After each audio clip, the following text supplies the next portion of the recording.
Most people believe they'd never fall for a scam. The truth is, that's exactly what almost every victim believed until the day it happened.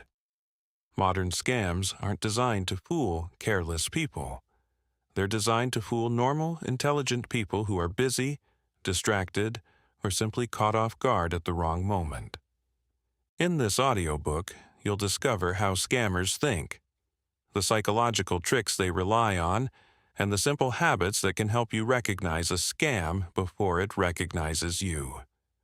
Stay until the end, because the next scam you encounter probably won't look like a scam at all. And before we continue, don't forget to subscribe to the channel so you don't miss new audiobooks. And now, let's begin. Introduction. Every year, millions of people lose money, personal information, and something far more valuable, their sense of safety and trust. Fraud has become one of the most pervasive threats of our time, affecting individuals across every demographic, profession, and income level. The person who falls victim is not defined by a lack of intelligence. They are defined only by being human. I have spent over 2 decades studying how people think, how they form beliefs, and how those beliefs can be manipulated. I've worked with countless individuals who have experienced deception, from elaborate investment schemes to devastating phone calls from someone pretending to be a grandchild in trouble. What strikes me most is not the sophistication of the scams themselves, though many are remarkably clever. It's the profound psychological impact these experiences leave behind. And it's the persistent myth that smart, careful people are somehow immune. This book exists because that myth is dangerous. It prevents people from taking fraud seriously until it happens to them. It creates shame in those who have been victimized, making them less likely to report crimes or seek help. And it gives all of us a false sense of security that makes us more vulnerable, not less. To understand why fraud deserves your serious attention, consider the numbers. In the United States alone, consumers reported losing more than $10 billion to fraud in 2023. That figure represents only reported cases. Globally, cybercrime costs the world economy hundreds of billions of dollars annually. These figures grow each year, outpacing nearly every other category of crime. But statistics can feel abstract. Let me offer something more concrete. In my practice, I've sat across from a retired engineer who lost his entire pension to a cryptocurrency scheme that seemed completely legitimate. I've spoken with a young professional who gave remote access to her computer to someone she believed was from her bank's security department, only to watch her savings vanish in real time. I've counseled a small business owner who transferred funds to what he thought was a trusted supplier, following an email that perfectly mimicked years of genuine correspondence. These are not careless people. They encountered situations carefully designed to exploit normal human psychology, situations that any of us might have handled the same way. The digital revolution has transformed fraud along with everything else. The same technologies that connect us to loved ones and let us manage our finances from our phones have created unprecedented opportunities for deception. Consider the environment in which you now operate. You receive dozens or hundreds of emails daily, many from unfamiliar addresses. You interact with websites that may not be what they claim. You share personal information across platforms without fully understanding who has access. You make financial transactions through interfaces that feel familiar, but may have been compromised. This creates what psychologists call cognitive overload, a state where you simply cannot scrutinize every interaction. You must rely on mental shortcuts, on automatic judgments about what is trustworthy. Scammers understand this. They exploit these shortcuts with remarkable precision. What's more, technology allows fraud to scale in ways that were previously impossible. A con artist working one victim at a time might deceive a few dozen people in a year. A modern phishing operation can target millions simultaneously, knowing that even a tiny success rate yields substantial returns. Artificial intelligence has added another dimension. Voice cloning can now produce convincing imitations of a family member's voice. Deepfake videos can show public figures saying things they never said. Sophisticated chatbots can maintain conversations that feel genuinely human. These tools lower the barriers to creating convincing deceptions while making detection harder. When we discuss fraud, the conversation often centers on money. This is understandable. Financial loss is tangible, measurable, and often devastating. But focusing exclusively on monetary harm misses much of what makes fraud so destructive. The psychological aftermath of being scammed often proves more damaging than the financial consequences. Victims frequently describe feelings of shame and self-blame that persist long after any material losses have been addressed. They question their own judgment, wondering how they could have been so foolish. They replay the events obsessively, searching for the warning signs they missed. They feel stupid, even when they understand intellectually that intelligence was never the issue. Trust in others, in institutions, in oneself, takes a severe blow.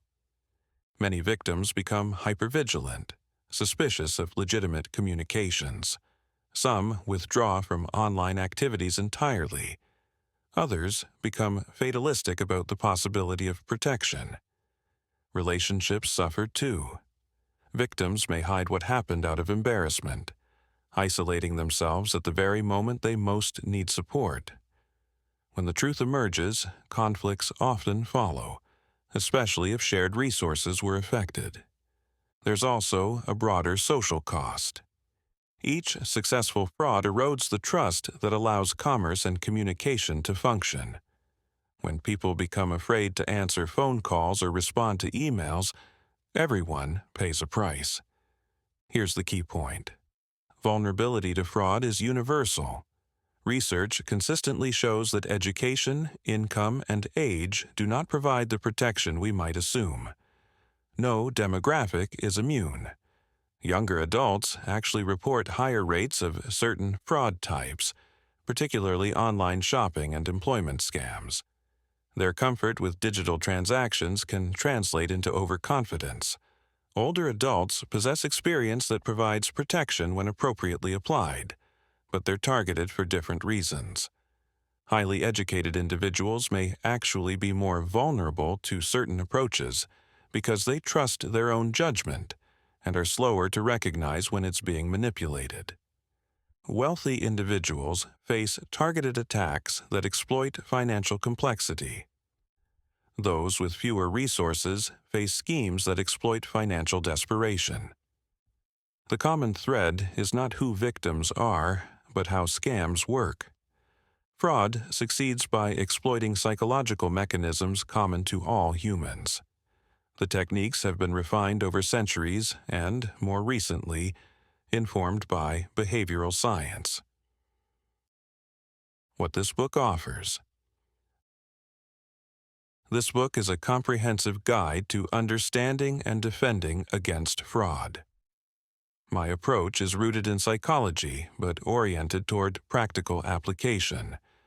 I'll examine the psychology of scammers, how they think, what motivates them, how they select their targets. I'll explore the psychology of victims, which really means the psychology of all of us. I'll survey modern fraud, examining both online and offline schemes. Throughout, I'll provide specific, actionable strategies. The goal is not to make you paranoid, but to make you prepared, to give you the knowledge that allows you to engage confidently with the world while maintaining appropriate caution. Perhaps the most important thing this book can offer is a restored sense of agency. Many people feel helpless in the face of fraud, overwhelmed by the complexity of modern threats, uncertain about what precautions actually matter, doubtful that anything they do can make a real difference. This feeling of helplessness is itself a vulnerability, it leads to fatalism, to carelessness, to the belief that protective measures aren't worth the effort. The truth is that knowledge and preparation make a substantial difference. Most fraud relies on well-established techniques that become far less effective once you recognize them. Most successful scams exploit human vulnerabilities, not technical ones, and human vulnerabilities can be addressed through awareness. By the time you finish this book, you'll understand how fraud works at a fundamental level. You'll have concrete strategies for protecting yourself and helping others stay safe. Let's continue together. Chapter 1.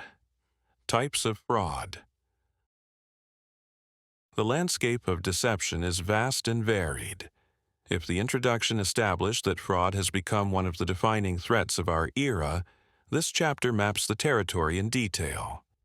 Understanding the specific forms fraud takes is essential for recognizing danger when it approaches, and it will approach, in one form or another, almost certainly multiple times throughout your life.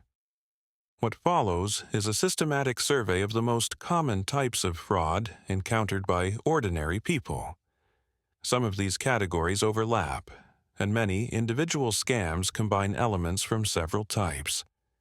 My goal here is not to create rigid taxonomies, but to build your recognition vocabulary. When you understand the basic patterns, you become far better equipped to identify variations and novel approaches. Online fraud. Online fraud is less a single category than an umbrella term encompassing any deceptive scheme conducted through digital channels. It includes fake e-commerce websites that collect payments for goods they never intend to ship, auction fraud, where items are misrepresented or non-existent, and classified ad scams where supposed sellers or buyers manipulate transactions to steal money or goods. The Internet's fundamental characteristics make it fertile ground for deception. Anonymity is easy to achieve. Distance separates perpetrator and victim. The speed of digital transactions leaves little time for reflection. And the sheer volume of online activity means that even obviously fraudulent operations can find enough victims to turn a profit. A common pattern involves fake online stores that appear during high-demand periods, holiday shopping seasons, product launches, or times of scarcity. These sites often feature dramatically discounted prices on popular items, professional-looking designs copied from legitimate retailers, and payment systems that capture card details without ever delivering merchandise. By the time victims realize they've been deceived, the sites have vanished and reappeared under different names. Account takeover fraud. Account takeover occurs when criminals gain unauthorized access to your existing accounts. Banking, email, social media, shopping platforms, or any other service where you've established credentials. Once inside, they can steal funds directly, make purchases, harvest personal information for further fraud, or use your identity to deceive others. The methods for obtaining access vary. Criminals may use credentials leaked in data breaches, knowing that many people reuse passwords across multiple services. They may employ phishing techniques to trick you into revealing login information. They may exploit password reset mechanisms by gathering enough personal information to answer security questions. Or they may intercept authentication codes through various technical means. The damage from account takeover extends well beyond immediate financial loss. When criminals control your email, they can reset passwords for other services, intercept communications, and impersonate you to your contacts. When they control your social media, they can deceive your friends and family. The cascading effects can take months to fully remediate. Order-related fraud. This category encompasses schemes where the fraud occurs within the context of a legitimate-seeming purchase or sale. A seller might accept payment and ship an empty box, a counterfeit item, or nothing at all. A buyer might claim non-receipt of goods that actually arrived, or dispute legitimate charges after receiving merchandise. More sophisticated variants involve manipulation of shipping and tracking. A criminal might provide a tracking number that shows delivery to a location near yours, but not actually your address. They might intercept packages after delivery but before you retrieve them. They might exploit return policies by returning different items than what they purchased. For individuals, the most common exposure comes from private sales, items listed on marketplace platforms or classified ads. The anonymity of these transactions, combined with the desire to secure a good deal, creates opportunities for deception on both sides. Abuse of discounts and bonus programs. Loyalty programs, promotional offers, and discount schemes create value that criminals seek to exploit. This might involve creating multiple fake accounts to claim sign-up bonuses repeatedly, using stolen identities to accumulate rewards, or manipulating referral programs through fraudulent means. While businesses bear the primary financial impact, individuals can be affected in several ways. Your loyalty account might be compromised and its accumulated value stolen. You might unknowingly participate in schemes, for instance, by sharing referral codes in ways that violate terms of service. Or you might be recruited into fraud operations with promises of easy money that ultimately expose you to legal liability. The broader effect is that legitimate programs become less generous or more restricted as companies attempt to limit abuse, meaning honest participants end up receiving diminished benefits. Identity theft. Identity theft occurs when someone uses your personal information, name, identification numbers, financial details, or other data, without your permission for fraudulent purposes. This might involve opening new credit accounts in your name, filing false tax returns to claim refunds, obtaining medical services under your identity, or any number of other schemes that exploit the trust attached to your established identity. The consequences can be severe and long-lasting. Victims may discover unexpected debts, damaged credit scores, legal complications, or even criminal records attached to their names. Resolution often requires extensive documentation, multiple contacts with various institutions, and patience measured in months or years. Identity theft frequently serves as an enabler for other fraud types. Once criminals possess sufficient personal information, they can more convincingly impersonate you to institutions, access your existing accounts, or create entirely new fraudulent identities that blend your real data with fabricated elements. Healthcare fraud. Healthcare fraud encompasses schemes targeting the medical system, patients, or both. Providers might bill for services never rendered, upcode simple procedures as complex ones, or prescribe unnecessary treatments. Criminals might use stolen identities to obtain medical services, medications, or equipment. Fake insurance plans might collect premiums without providing any actual coverage. For individuals, the risks include direct financial loss from fake insurance or fraudulent billing, but also more insidious harms. When someone uses your identity for medical services, their medical history can become mixed with yours, potentially affecting your future care. Incorrect information in medical records, a different blood type, false allergies, inaccurate diagnoses could have serious health consequences. The complexity and opacity of healthcare systems make this type of fraud particularly difficult to detect. Bills and statements are often confusing even when legitimate, and most people lack the expertise to evaluate whether charges are appropriate. Consumer goods fraud. This broad category covers deception in the sale of physical products. Counterfeit goods, from luxury items to electronics to medications, are sold as genuine articles. Used items are misrepresented as new.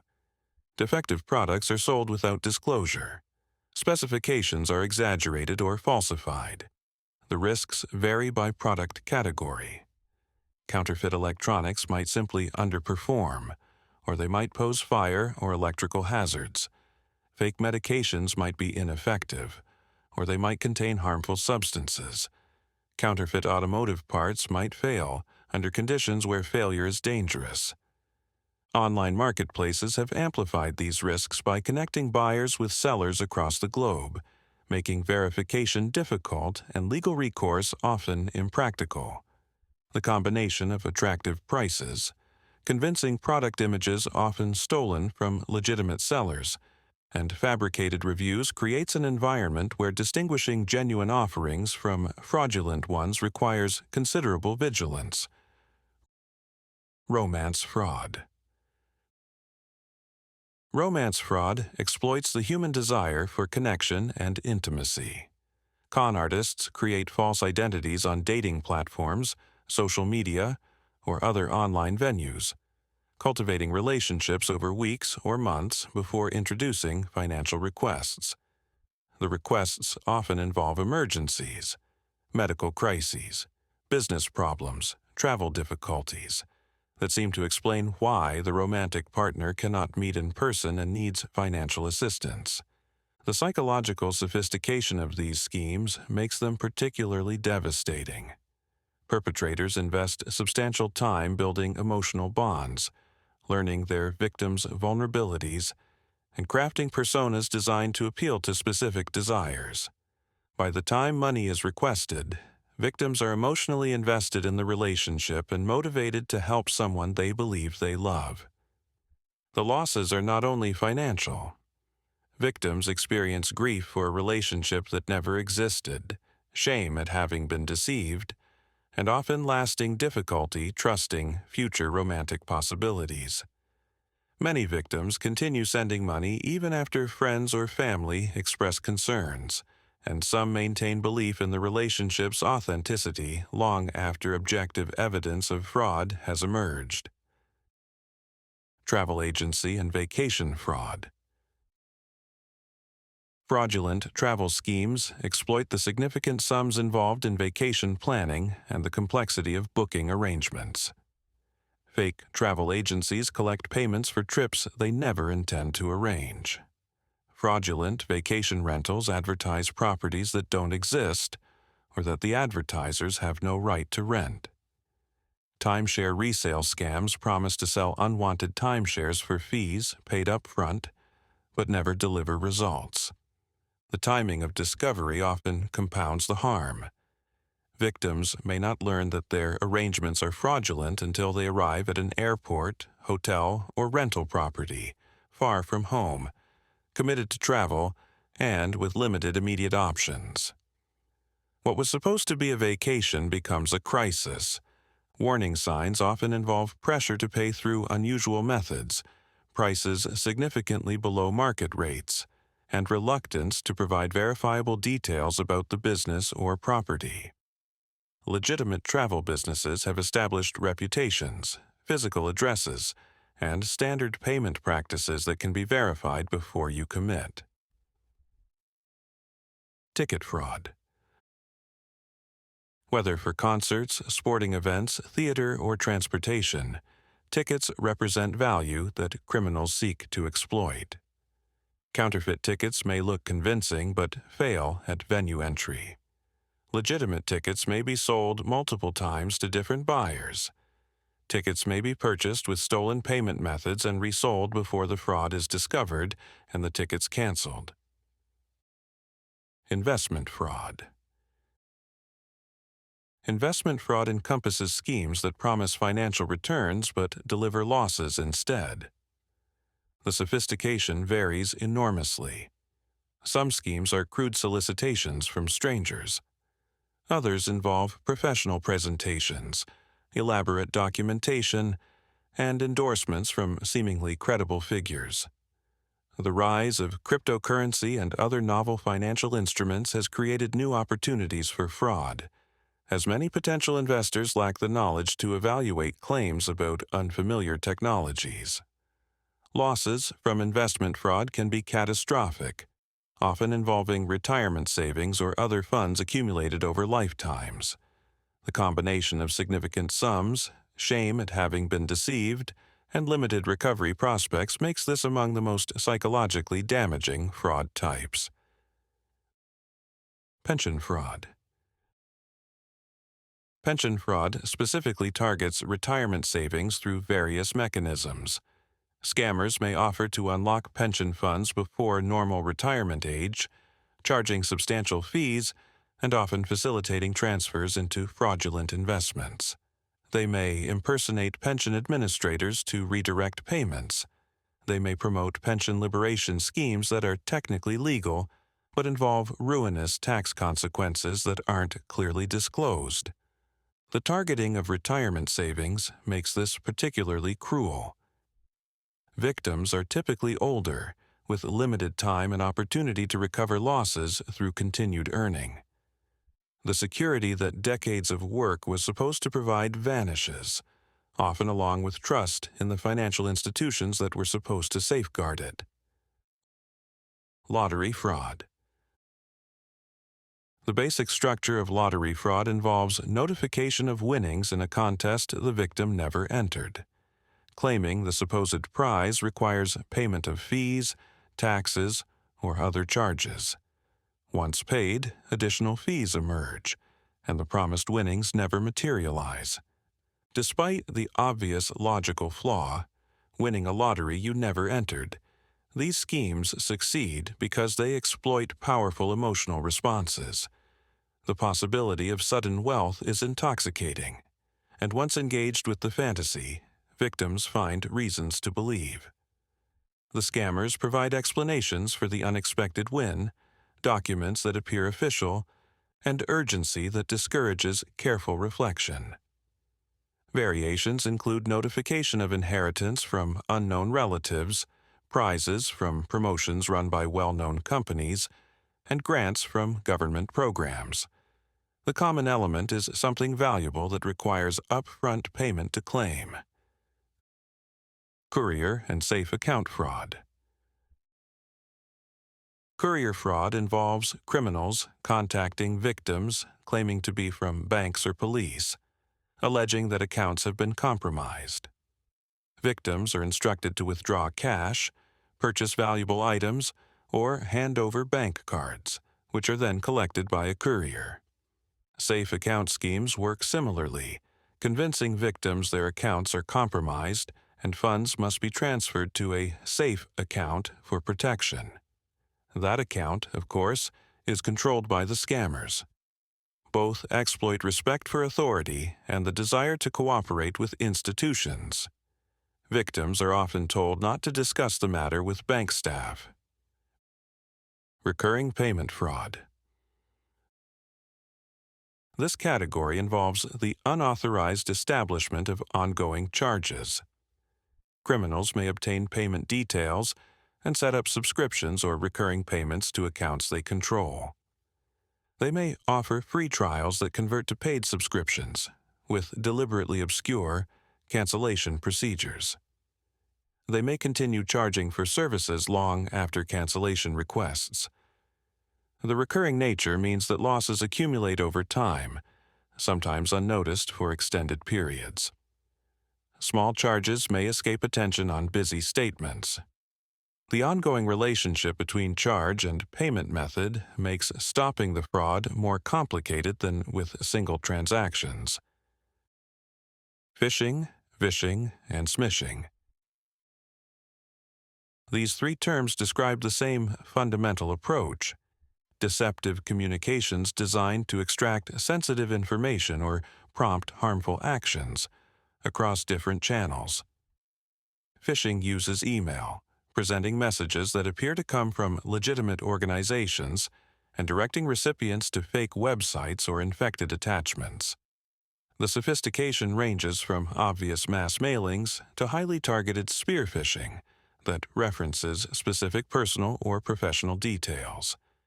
Vishing uses voice calls, with criminals impersonating banks, government agencies, tech support, or other entities. The real-time nature of phone calls creates pressure to respond without careful reflection. Smishing uses text messages, exploiting the immediacy and trusted nature of SMS communication. Messages typically create urgency, package delivery problems, account security alerts, limited time offers, and direct recipients to fraudulent links. All three exploit the established trust we place in these communication channels and the legitimate messages they normally carry. Distinguishing fraudulent communications from genuine ones requires attention to details that most people overlook in routine interaction. Skimming. Skimming involves capturing payment card information through compromised terminals or additional devices attached to legitimate ones. ATMs, gas station pumps, and point-of-sale terminals can be fitted with equipment that records card data and sometimes captures PIN entries through hidden cameras or overlay keypads. The captured information enables creation of cloned cards or online purchases. Victims typically discover the fraud only when unauthorized transactions appear on their statements, often from locations they've never visited. Real estate fraud. The large sums involved in real estate transactions make them attractive targets. Schemes include title fraud, where criminals forge documents to transfer property ownership, rental fraud, where fake landlords collect deposits for properties they don't own, and closing fraud, where criminals intercept communications and redirect funds to their own accounts. The complexity and unfamiliarity of real estate transactions for most people creates opportunities for deception. Victims may not recognize irregular procedures or unusual requests because they have limited experience with normal processes. The involvement of multiple parties, agents, lenders, title companies, attorneys, creates confusion about who should be contacted and what information should be shared. Pyramid schemes. Pyramid schemes promise returns based primarily on recruiting new participants rather than selling legitimate products or services. Early participants may receive returns funded by later joiners, but the mathematical structure ensures that most participants will lose money when recruitment inevitably slows. These schemes often disguise themselves as legitimate business opportunities, network marketing, or investment programs. The distinction between illegal pyramids and legal multi-level marketing can be genuinely difficult to draw, which provides cover for fraudulent operations. Social pressure intensifies the harm. Participants often recruit friends and family, damaging relationships when the scheme collapses. The combination of financial loss and social rupture makes pyramid scheme participation particularly destructive. Understanding these categories provides vocabulary and recognition patterns, but effective defense requires grasping the underlying principles that make all these schemes work. Those principles, the psychological vulnerabilities and cognitive patterns that con artists exploit, are the subject of chapters to come. With the landscape of fraud now mapped, I'll turn to understanding why these approaches succeed and how that understanding enables protection. Chapter 2. The Psychology of Fraud. To defend against fraud effectively, we must understand the minds behind it. This chapter moves beyond the mechanics of specific schemes to examine the psychological architecture of those who perpetrate them. What drives a person to deceive others for gain? How do they justify actions that cause real harm to real people? What patterns of thought and personality enable someone to lie convincingly and repeatedly without apparent conscience? These questions matter because understanding the psychology of fraud illuminates both how to recognize deception and how to resist it. When you grasp what motivates scammers and how they think, Their approaches become more predictable, and their manipulations more visible. Beyond simple greed. The obvious explanation for fraud is financial motivation. People deceive others to get money. This explanation is accurate but incomplete. If money were the only driver, fraud would be evenly distributed based on financial need. Instead, con artists come from varied backgrounds, and many continue long after acquiring substantial wealth. Research reveals a more complex motivational landscape. Financial gain intertwines with other powerful drives. Greed, in its psychological sense, goes beyond a simple desire for money. It involves an insatiable quality, a need for more that is never satisfied by acquisition. For some scammers, the amounts obtained matter less than the process of obtaining them. Each successful deception feeds an appetite that grows rather than diminishes. Desperation drives many into fraud who might never have considered it otherwise. Financial pressure from debt, business failure, addiction, or family obligations can push people toward actions they would previously have rejected.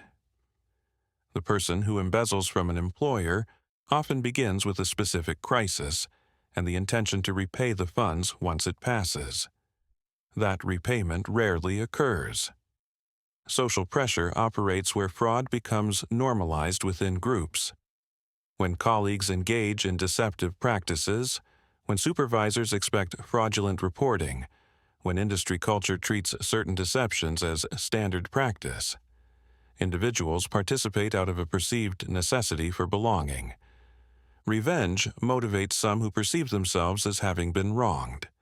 An employee passed over for promotion may rationalize theft as simply taking what was deserved. The sense of grievance provides both motivation and justification. The desire for power and the pleasure of successful manipulation represent perhaps the most troubling motivations because they are the least amenable to circumstantial remedy. Some individuals genuinely enjoy the exercise of deception, the intellectual challenge of constructing believable lies, the emotional satisfaction of controlling others' beliefs and behaviors, the sense of superiority that comes from successful manipulation. For these individuals, the money may be almost incidental to the psychological rewards of the activity itself. The architecture of self-justification.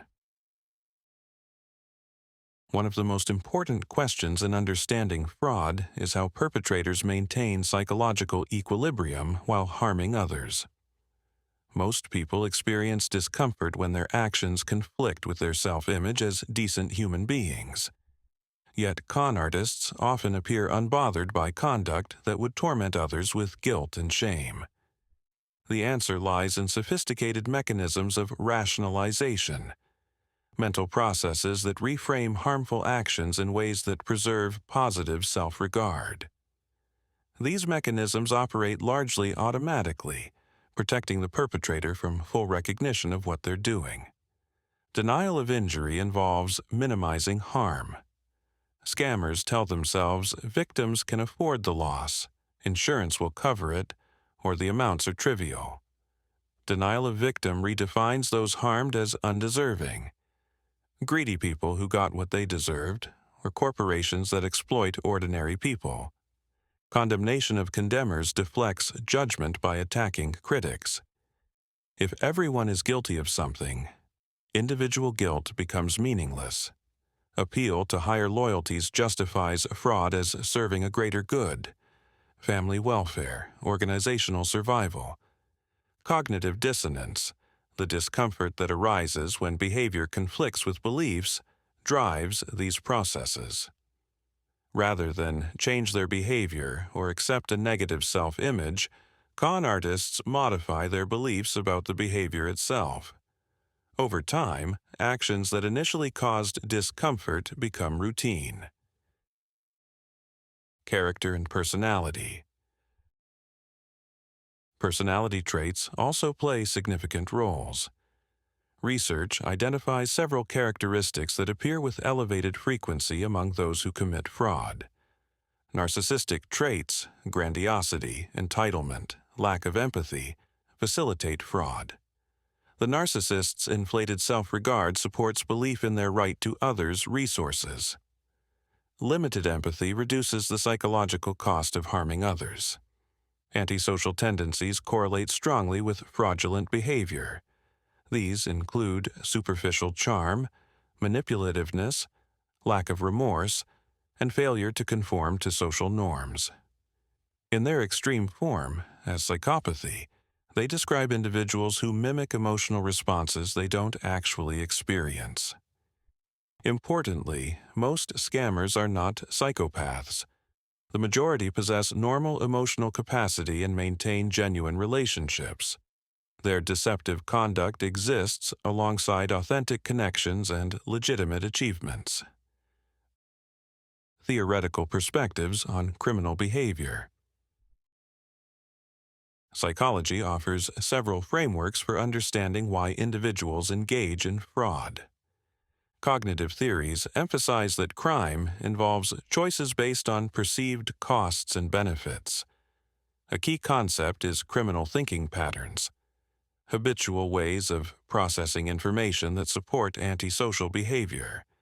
These include entitlement thinking, which assumes one deserves whatever one can obtain; power orientation, which values control over others; and discontinuous thinking, which fails to connect current actions to future consequences.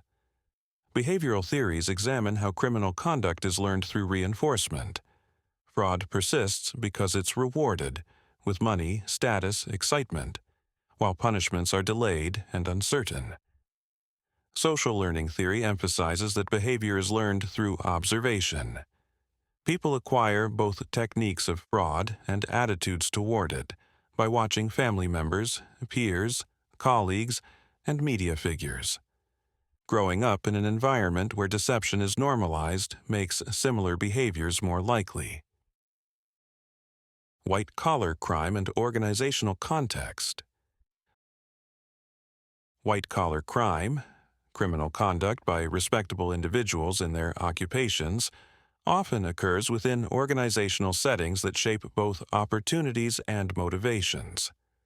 Corporate cultures that emphasize results over ethics, that reward aggressive pursuit of targets without scrutinizing methods, create environments where fraud can flourish. The organizational context affects how participants understand their own behavior. Someone falsifying reports because their supervisor expects it experiences their conduct very differently than someone who independently initiates fraud. Diffusion of responsibility reduces individual guilt. This has important implications for prevention. Addressing white-collar crime requires attention not only to individual psychology, but also to organizational structures, incentive systems, and cultural norms. The fraud triangle. One influential framework comes from criminologist Donald Cressy. The fraud triangle identifies 3 factors that create conditions for fraudulent conduct. The first element is pressure, the perceived need that fraud appears to address. This might be financial pressure from debt or lifestyle expectations, professional pressure from unrealistic targets, or personal pressure from addiction. The second element is opportunity, the perceived ability to commit fraud without detection. Opportunity depends on access to assets, weakness in controls, and ability to conceal the fraud. The third element is rationalization, the ability to justify conduct to oneself. The person must construct a narrative that allows them to commit fraud while maintaining their self-image as decent. Here's the key insight. All 3 elements must be present for fraud to occur. Remove anyone, and the behavior becomes less likely. Subsequent researchers have proposed extensions. The fraud diamond adds capability, the skills and traits necessary to carry out fraud successfully. The fraud pentagon adds collusion, involvement of multiple parties that enables more sophisticated schemes. From understanding to defense. This examination of fraud psychology serves a practical purpose. It prepares us to recognize and resist manipulation. Understanding what motivates con artists helps us anticipate their approaches. Recognizing rationalization mechanisms helps us identify them when they're being deployed against us, because scammers often try to provide victims with rationalizations that make compliance feel acceptable. When someone offers you an opportunity that seems too good to be true, understanding that the offer may be feeding your own desires and pressures helps you evaluate it more critically. When you notice yourself constructing justifications for an unusual financial decision, recognizing that pattern can trigger appropriate caution. When you encounter someone whose charm seems practiced, whose empathy seems performed, whose interest in you seems calibrated to your vulnerabilities, knowledge of manipulative personality types provides useful warning. The psychology of fraud also illuminates the psychology of victimization, a topic I'll explore in the next chapter. The traits and techniques that make con artists effective are precisely calibrated to exploit normal human psychology. Understanding the predator helps us understand how prey is selected and approached. Perhaps most importantly, understanding fraud psychology helps us move beyond simplistic judgments that impede clear thinking. Scammers are not all criminal masterminds, and they're not all obvious villains. Many are ordinary people who made choices that led them into deceptive conduct, often gradually and with ample self-justification along the way. Some experience genuine distress about their activities even as they continue them. Others lack the emotional capacity to understand or care about the harm they cause. This complexity does not excuse fraud or diminish its harms, but it does help us approach the problem realistically. Effective defense requires understanding threats as they actually are, not as we might imagine or prefer them to be. With this psychological foundation established, I'll now turn to examining how these dynamics play out from the victim's perspective, and how psychological knowledge can become a tool for self-protection. Chapter 3. Awareness of personal weaknesses and vulnerable areas. Why do people become victims of fraud? The previous chapter examined fraud from the perpetrator's perspective, the motivations, rationalizations, and personality traits that enable people to deceive others for gain. Now, I want to turn the lens inward, toward ourselves. Understanding why people become victims of fraud is not about assigning blame to those who have been deceived. It's about developing the self-awareness that constitutes our most fundamental defense. Decades of research point to an uncomfortable truth. The primary factor determining vulnerability to fraud is not intelligence, education, or sophistication. It is self-awareness. People who understand their own psychological tendencies, emotional triggers, and behavioral patterns are far better equipped to recognize when those vulnerabilities are being exploited. The illusion of invulnerability. Perhaps the most dangerous psychological state when it comes to fraud is a confident belief in one's own immunity. This belief is remarkably common. When surveyed, most people rate themselves as less likely than average to fall victim to scams, a statistical impossibility that reveals just how pervasive unrealistic self-assessment really is. This phenomenon relates to what psychologists call optimistic bias, the tendency to believe that negative events are more likely to happen to others than to ourselves. We recognize that car accidents occur, but believe we're better than average drivers. We acknowledge that relationships fail, but expect our own to succeed. We understand that people get scammed, but assume we'd recognize the warning signs. Optimistic bias serves important psychological functions under normal circumstances. It supports mental health, motivates action, and helps us navigate a world full of potential dangers without becoming paralyzed by anxiety. But in the context of fraud, it becomes a vulnerability. The person who believes they would never fall for a scam doesn't bother to learn how scams actually work. They don't examine their own susceptibilities. They dismiss warning signs that conflict with their confident self-assessment. This overconfidence is frequently exploited by con artists who design their approaches specifically to bypass the defenses of people who believe they have defenses. The most sophisticated scams don't look like scams. They look like legitimate opportunities that only a suspicious, paranoid person would question. By the time the true nature becomes apparent, the victim has already committed resources, financial, emotional, or both. Research consistently shows that people who have been victimized often report that they knew something was wrong, but rationalized away their concerns. The warning signs were present but were reinterpreted through the lens of confident self-assessment. Surely this is legitimate, they reasoned, because surely I would recognize a scam. This circular logic traps people in beliefs that serve the scammer's purposes. The spectrum of vulnerability factors. Vulnerability is not a single trait, but a constellation of factors that vary across individuals and circumstances. Excessive trustfulness creates openings for deception. Trust is essential for social functioning.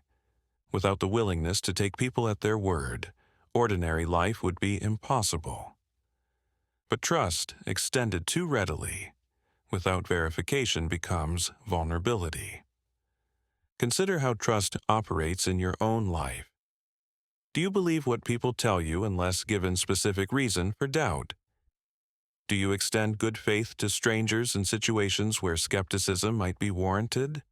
Do you feel uncomfortable questioning claims from people who seem credible? Impulsivity and quick decision-making under pressure constitute another significant cluster. Con artists understand that careful deliberation is their enemy. Given time to think and consult others, most potential victims would recognize deception. The solution is to prevent that deliberation from happening. How do you respond to pressure for immediate decisions? When someone tells you an opportunity will disappear if you don't act now, do you feel compelled to act? When situations seem to require urgent response, can you nonetheless pause to verify? Over-disclosure of personal information has become increasingly dangerous. Information that seems harmless, your birthday, your mother's maiden name, the street you grew up on, can be combined to defeat security measures, enable identity theft, or craft personalized manipulation. Consider what someone could learn about you from your online presence. What could they discover from public records? What do you share freely in conversation? Weak security practices extend vulnerability into digital realms. Simple passwords reused across services, failure to enable two-factor authentication, careless handling of authentication codes, all of these expand the attack surface. Insufficient financial literacy leaves people unable to evaluate financial propositions. When someone doesn't understand how investments actually generate returns, they can't recognize the impossibility of promised results. When someone is unfamiliar with normal banking procedures, they can't identify deviations that signal fraud. Emotional vulnerability and manipulation. Beyond cognitive factors, emotional states create powerful vulnerabilities that skilled con artists learn to exploit. Fear is perhaps the most commonly exploited emotion. Messages claiming your account has been compromised, that legal action is imminent, that a loved one is in danger. These trigger fear responses that override careful thinking. When we're afraid, we seek immediate resolution. We become willing to take actions we'd otherwise question. Consider your own relationship with fear. When frightened, can you maintain analytical thinking? Do you become more compliant when told something bad will happen if you don't act? Greed, or the desire for gain, motivates response to too good to be true opportunities. The investment with guaranteed high returns, the lottery you never entered, the inheritance from an unknown relative, all appeal to the hope for a windfall. When presented with potential gain, our critical faculties often diminish. We want to believe. Compassion and the desire to help create vulnerabilities that arise from admirable impulses. Romance scammers exploit the desire for connection. Charity fraud exploits generosity. Emergency scams exploit the instinct to help those in distress. The very qualities that make someone a good friend or community member become the means of their exploitation. The fear of missing out drives decisions based on anxiety rather than evaluation. Limited time offers, exclusive opportunities, once-in-a-lifetime chances all trigger this fear. The thought that others will benefit while we hesitate overwhelms more measured assessment. The cost of isolation. One of the most significant vulnerability factors receives insufficient attention: the absence of consultation with others when facing suspicious situations. Scammers work hard to isolate their targets precisely because outside perspectives so often disrupt their schemes. When facing unusual financial propositions, discussing them with trusted others provides crucial protection. Fresh eyes see what involvement has obscured. People without emotional investment can evaluate more clearly. Knowledge that others possess may reveal deception you cannot perceive alone. Yet people often fail to consult others precisely when they most need to.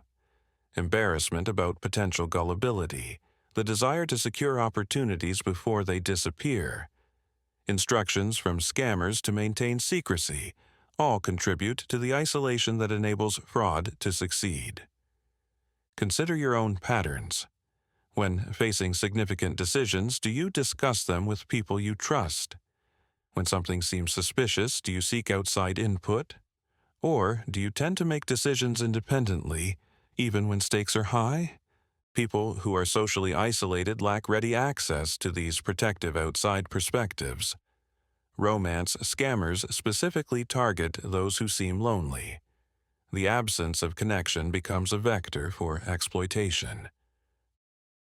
Psychological tactics and how they work. Understanding the techniques con artists employ helps explain why reasonable people fall victim. These tactics have been refined through experience to exploit predictable responses. Creating urgency compresses the time available for evaluation. When told that offers expire in minutes, that threats will materialize immediately, or that delay will result in catastrophe, targets must decide quickly. This urgency is almost always artificial, manufactured to prevent the thinking that would expose fraud. Legitimate opportunities rarely disappear in minutes. Appeals to authority exploit the trust we reasonably place in institutions. Messages claiming to come from your bank, callers identifying themselves as government officials, emails displaying logos of recognized organizations, all borrow legitimacy from entities whose trustworthiness has been established. Scammers understand that most people don't verify authority claims but accept them based on presentation. Social proof exploits our tendency to look to others' behavior for guidance. Testimonials from supposed satisfied customers, references to others who have benefited, implications that skepticism marks you as an outlier, all leverage our inclination toward conformity. Reciprocity triggers the deeply ingrained tendency to return favors. When someone has done something for us, provided information, offered a gift, we feel obligated to reciprocate. Con artists create a sense of debt before making their request. Personal characteristics and lifestyle factors. Research identifies certain characteristics that correlate with increased vulnerability. low self-control manifests as difficulty resisting impulses or delaying gratification. High impulsivity involves a tendency toward rapid action without full consideration. A risk-taking orientation creates vulnerability when risks are misunderstood or deliberately obscured. Active online behavior increases exposure simply through frequency of engagement. The more transactions you conduct online, the greater the surface area for potential attack. Age, demographics, and the myth of the typical victim. One of the most persistent myths about fraud is that it primarily victimizes the elderly or the uneducated. While certain schemes do target specific demographics, the overall picture is far more complex. Fraud victimization cuts across every demographic category, and different types of fraud show different victimization patterns. Younger adults actually report higher rates of certain fraud types, particularly those involving online shopping, employment offers, and technology-related schemes. Their comfort with digital transactions can translate into overconfidence about recognizing digital deception. Their active online presence creates more exposure. Their relative inexperience with financial complexity leaves them vulnerable to schemes that more experienced individuals might question. Older adults face targeting for different reasons: accumulated assets, potential cognitive changes, possible isolation, and sometimes greater trust in authority figures. But they also possess experience and life knowledge that can provide protection when appropriately applied. Higher education provides no consistent protection against fraud. In some studies, more educated individuals report higher victimization rates for certain scheme types, possibly because their confidence in their own judgment makes them less likely to seek outside input or acknowledge warning signs. The uncomfortable conclusion is that virtually everyone is vulnerable to some form of fraud under some circumstances. The specific vulnerabilities vary, but the fundamental susceptibility to manipulation is shared. This understanding should promote humility rather than complacency. Recognition that the question is not whether we could be victimized, but under what circumstances and through what means. From awareness to protection. The purpose of this sometimes uncomfortable self-examination is not to create anxiety, but to build the foundation for effective defense. Awareness of your own vulnerabilities allows you to construct appropriate safeguards. Knowing that you tend toward impulsive decisions, you can create deliberate delays before major commitments. Knowing that you're moved by fear, you can practice pausing when frightened to verify before acting. Knowing that you rarely consult others, you can establish protocols for seeking input when situations seem unusual. This self-awareness also helps you spot manipulation in real time. When you feel urgency pushing you toward immediate action, awareness lets you identify that pressure as a potential tactic rather than a genuine constraint. When you notice yourself rationalizing concerns away, awareness helps you take those concerns seriously despite the rationalization. When you recognize that your emotions are being triggered in ways that serve another's interests, awareness gives you the option to step back and evaluate. Understanding why people become victims of fraud ultimately reveals that victimization results not from personal failure, but from the intersection of normal human psychology with deliberate exploitation of that psychology. Con artists succeed because they understand how people think, feel, and behave, and because most people have never examined these processes in themselves with the attention they deserve. That examination, begun here, is the essential first step toward reducing your risk of becoming the next victim. By the way, it would be interesting to know your opinion. Do you agree with the author's point of view? If you agree with this idea, write the word "agree" in the comments. Chapter 4. Effective Strategies for Protection Against Scammers. developing common sense and critical thinking. The preceding chapters establish the landscape of fraud, the psychology of perpetrators, and our vulnerabilities. Now we turn to defense, an integrated approach where mental discipline and technical precaution reinforce each other. Here is the hard truth. No firewall can stop a fraudster who has already hacked your emotions. The most sophisticated security software can be bypassed by a fraudster who manipulates your thinking. Conversely, sharp critical thinking provides limited protection if your accounts are easily compromised. Genuine security requires both dimensions. What critical thinking actually means. Critical thinking is not intelligence. It is not education or sophistication. Highly intelligent people fall for scams. Educated professionals lose money to fraud. Sophistication offers no immunity. What protects you is not what you know or how smart you are. It is whether you stop to think before you act. Critical thinking is a repeatable habit, a deliberate pause between stimulus and response where you ask questions before acting. It can be learned, practiced, and strengthened like any other skill. And unlike intelligence, which is largely fixed, this habit is entirely within your control. Fraud rarely succeeds through technical superiority. It succeeds by interrupting your thinking. The scammer's primary tool is not malware or hacking skill. It is the ability to trigger emotional reactions that bypass your judgment.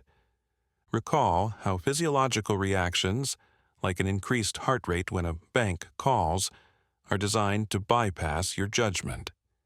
Critical thinking breaks this pattern. It inserts a gap between what you feel and what you do. In that gap, you can evaluate. You can ask whether the situation is what it appears to be.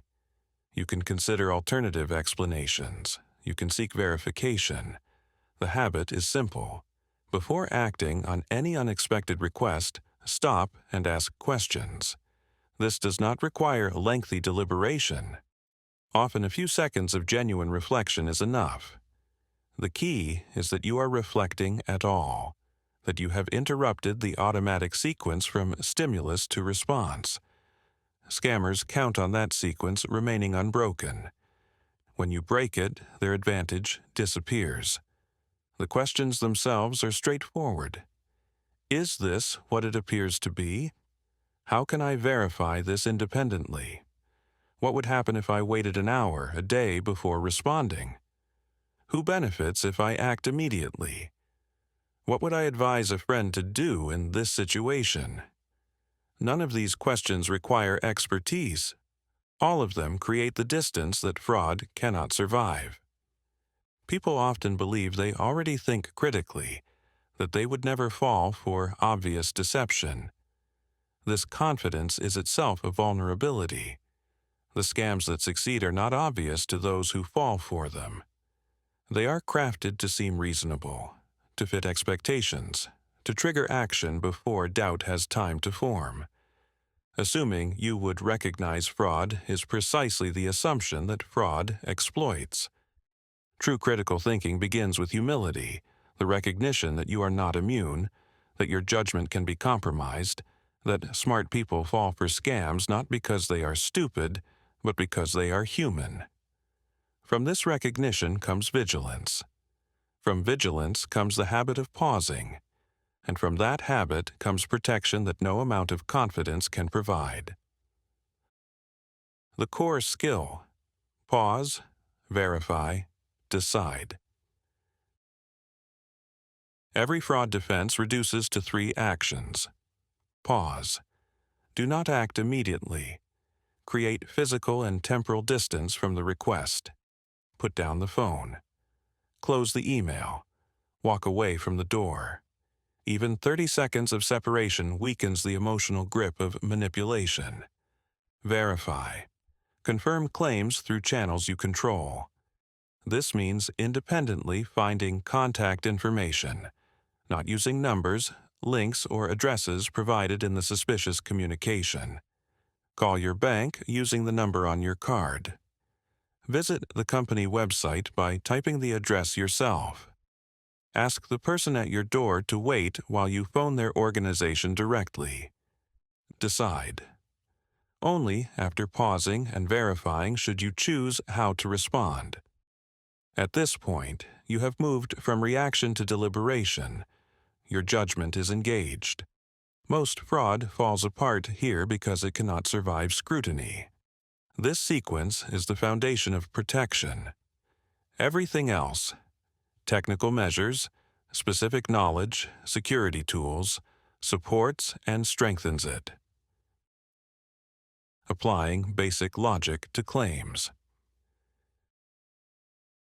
Many fraudulent propositions collapse under simple logical examination.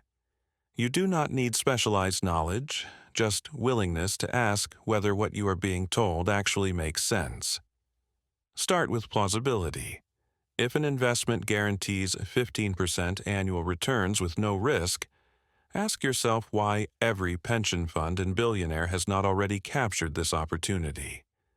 If a stranger has chosen you specifically to share a lucrative business deal, ask what you offer that thousands of more obvious candidates do not. If a product is available at 20% of its normal retail price, ask how the seller stays in business. Examine cause and effect. When someone explains why they need your help, check whether the explanation holds together. A romantic contact who has money for international travel but cannot access funds for an emergency. Does that sequence make sense? A company that needs your bank details to process a refund you never requested. What logical chain leads to that requirement? A lottery that requires payment to release winnings. Why would any legitimate prize work that way? Watch for missing pieces. Fraudulent narratives often skip over details that would raise questions. The job offer that never mentions the actual company name. The investment that describes returns but not the underlying business. The charity that talks about impact but cannot explain how donations are used. These gaps are not accidental. They exist because honest answers would expose the fraud. Test claims against what you already know. You understand, at some level, how the world works. Banks do not call customers and ask them to move money to protect it. That is not how banking security functions. Government agencies do not demand immediate payment by gift card. That is not how fines or taxes are collected. When a claim requires the world to work differently than you know it does, trust your existing knowledge. Distinguishing real sources from fake ones. Fraudsters invest considerable effort in appearing legitimate. Cloned websites replicate real company pages down to logos and layout. Fake news articles lend credibility to investment schemes. Spoofed emails display genuine-looking sender addresses. Distinguishing authentic sources from imitations requires deliberate attention. Check URLs carefully. Fraudulent websites often use addresses that are close to legitimate ones but slightly altered. Extra letters, substituted characters, different domain endings. Before entering any sensitive information, look at the address bar and confirm it matches exactly what you expect. The difference between yourbank.com and your -bank.com or yourbank.net could be the difference between security and theft. Look beyond surface appearance. A professional-looking website proves nothing. Templates and stolen images make sophisticated design available to anyone.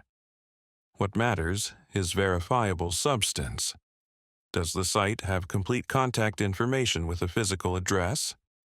Can you find the company through independent searches, not just links from the suspicious communication? Do reviews exist on established platforms or only on the site itself? Verify news and endorsements independently. Fraudulent investments often cite news coverage or celebrity endorsements to build credibility. Before being influenced by these, search for the original source. Type the celebrity's name and the product into a search engine. Look for the article on the publication's actual website, not a screenshot or PDF. Fabricated endorsements are common precisely because most people do not check. Be skeptical of information that arrives unsolicited. If someone sends you a link, a document, or a news article as a part of a pitch, treat it with extra suspicion. You have no way of knowing whether it is genuine, edited, or entirely fabricated. Seek out your own sources on any claim that matters. Cross-reference before trusting. For any significant decision, consult multiple independent sources. If an investment opportunity is real, information about it will exist beyond what the promoter provides. If a company is legitimate, it will have a verifiable history, registered details, and presence across multiple platforms. The absence of independent confirmation is itself a warning sign. Working through a scenario. You receive an email stating your account has been compromised. Click a link immediately to secure it. The email looks official. You feel a spike of alarm. Pause. Do not click. Close the email. Take a breath. Recognize that alarm is exactly what the sender wants you to feel. It is designed to bypass your judgment. Verify. Open a new browser window. Type the company's web address yourself. Log in through normal channels. Check for security alerts. Call customer service using the number on your statement. Decide. If the company confirms a problem, address it through official channels. If they have no record of the issue, you have identified fraud, without having clicked anything or revealed any information. This same sequence applies to phone calls claiming account problems, messages from distressed relatives requesting money, investment opportunities requiring immediate commitment, and strangers at your door claiming official business. The context changes, the method remains constant. Your protection checklist. Before responding to any unexpected request involving money, personal information, or account access, work through 4 stages. Stop, verify, evaluate, and decide. First, stop. Confirm that you have not acted yet and that you have created distance from the request, whether by putting down the phone, closing the email, or stepping back from the door. Recognize any emotional pressure you are feeling, whether fear, excitement, or urgency. Ask yourself honestly, am I prepared to let this opportunity pass if I cannot verify it? If losing the opportunity feels unbearable, that feeling itself is a warning sign. Second, verify. Find contact information independently through official websites, the numbers printed on your bank card, account statements, or public directories. Do not use any contact information provided in the suspicious communication. No phone numbers from the email, no links from the message, no callback numbers offered by the caller. Confirm identity through channels you control. If a website is involved, check that the URL matches exactly what you expect. Character by character. Seek independent confirmation of any claims being made. Third, evaluate the request itself. Is the payment method standard, or are you being asked to pay through gift cards, cryptocurrency, wire transfers, or cash handoffs? Are you being asked to keep this secret from family members or advisors? Do the claims make logical sense, or do they require the world to work differently than you know it does? Does the opportunity promise exceptional returns or unusual value that seems implausible? Have you consulted someone you trust about this decision? Fourth, decide, but only now, after completing the previous steps. Ask yourself, am I acting from deliberation rather than reaction? Can I explain my reasoning clearly to someone else? Will I be comfortable with this decision tomorrow? If you cannot answer yes to these questions at each stage, do not proceed. Legitimate opportunities survive verification. Legitimate contacts welcome your caution. Anyone who cannot tolerate this process is telling you something important about their intentions. Technical protections. Technical measures create essential barriers, but they support judgment. They do not replace it. Passwords should be long, unique for each account, and not based on guessable information. Password Manager software generates and stores strong passwords. You remember only one master password, while each account has distinct credentials. Two-factor authentication means that even if someone obtains your password, they cannot access your account without the second factor, typically a code sent to your phone or generated by an authenticator app. Enable this on every account offering it, particularly financial accounts and email. Device updates address security vulnerabilities that attackers exploit. Enable automatic updates for operating systems and applications. This extends to phones, tablets, routers, and smart home devices. Email vigilance means examining messages before acting. Hover over links to see actual destinations. Navigate to websites directly rather than through message links. Treat unexpected attachments with suspicion. Public Wi-Fi carries interception risk. Avoid accessing sensitive accounts on public networks. If necessary, use a VPN to encrypt your connection. These measures matter. But remember, most successful fraud bypasses technical defenses entirely by persuading you to act against your own interests. A strong password does not help if you give it away. Two-factor authentication does not help if you read the code to a caller who asked for it. Technical security creates time and barriers, but you must use that time for judgment. Social media exposure. Information you share publicly can be harvested for identity theft, used to craft personalized manipulation, or exploited to answer security questions protecting your accounts. Review privacy settings on each platform. Limit who sees your posts, friends list, and personal details. Default settings are typically more permissive than you would choose. Think about what you post. Your birthday, workplace, daily routines, travel plans, pet names, and family relationships all have value to those researching targets. This does not mean abandoning social media. It means posting with awareness that the information is not private. Be cautious about connection requests from strangers. Verify identity before substantial engagement. Avoid quizzes and applications requesting broad data access. The entertainment value rarely justifies the exposure. Building the habit. Critical thinking as fraud defense is not a skill you acquire once. It is a practice you maintain. Each time you pause instead of reacting, you strengthen the habit. Each time you verify before acting, you reinforce the pattern. The goal is making this sequence automatic. Unexpected requests should trigger evaluation, not compliance. Talk about fraud scenarios with family and friends. These conversations create shared expectations and mutual support. When your elderly parent knows that banks never ask customers to withdraw cash for protection, they are better prepared to refuse. When your teenager understands that job offers requiring upfront payment are scams, they recognize the pattern. Stay aware of current schemes. Fraud techniques evolve. General awareness helps you recognize approaches when you encounter them. Review your defenses periodically.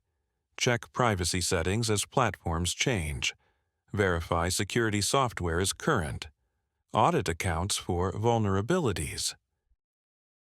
Realistic expectations.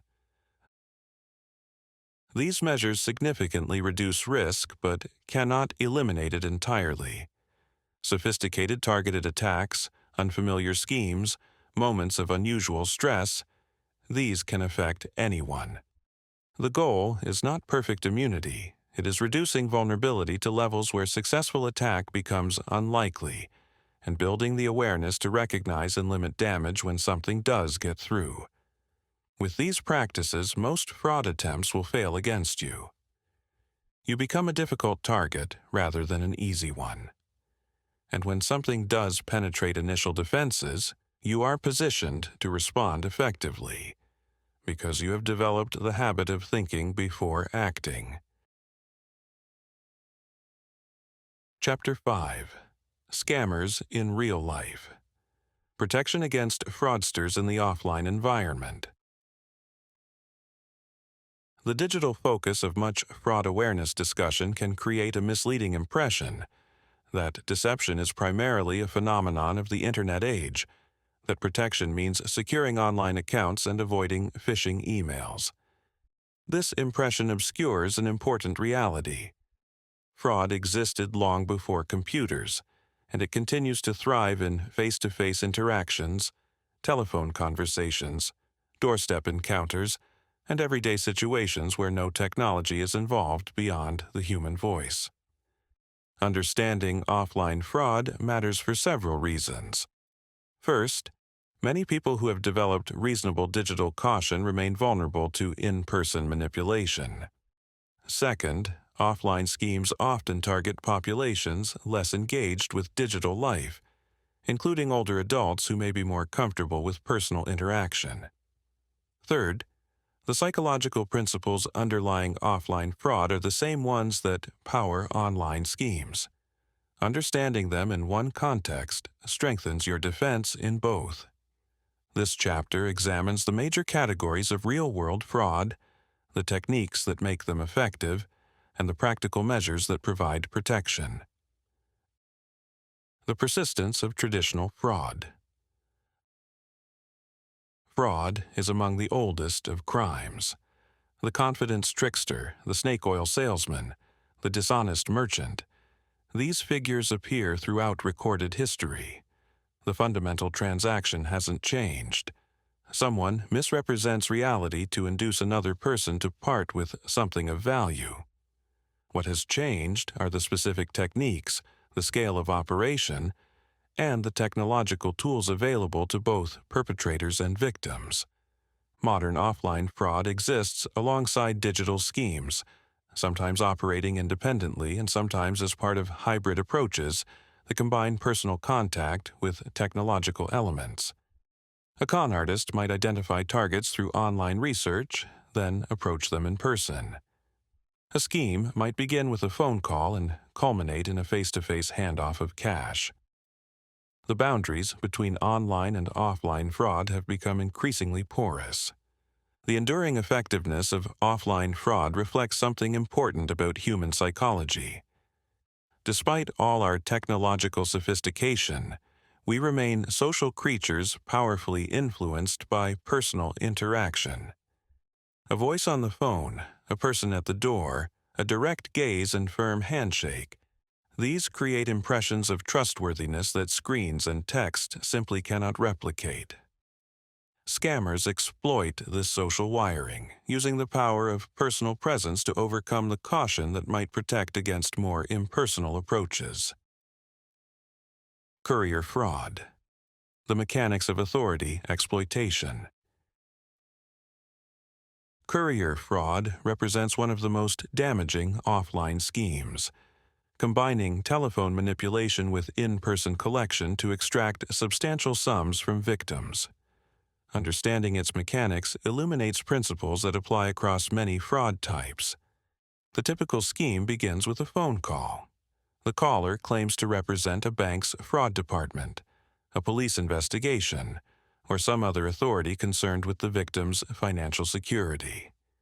They inform the victim that their account has been compromised, that their bank branch is under investigation, or that they've been identified as a victim of fraud requiring protective action. The claimed problem creates alarm.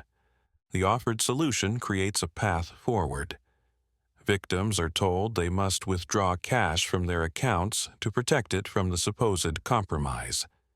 They must purchase valuable goods, often gold, electronics, or gift cards, that can be safeguarded.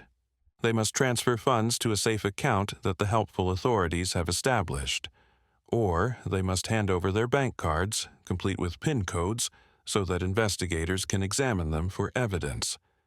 A courier, sometimes called a collector, then arrives at the victim's home to receive whatever has been obtained. This person may present themselves as a police officer, a bank representative, or simply a trusted intermediary. They take the cash, goods, cards, or transfer confirmations and disappear. By the time the victim realizes what's happened, the scammers are unreachable and the losses are unrecoverable. Several elements make this scheme effective.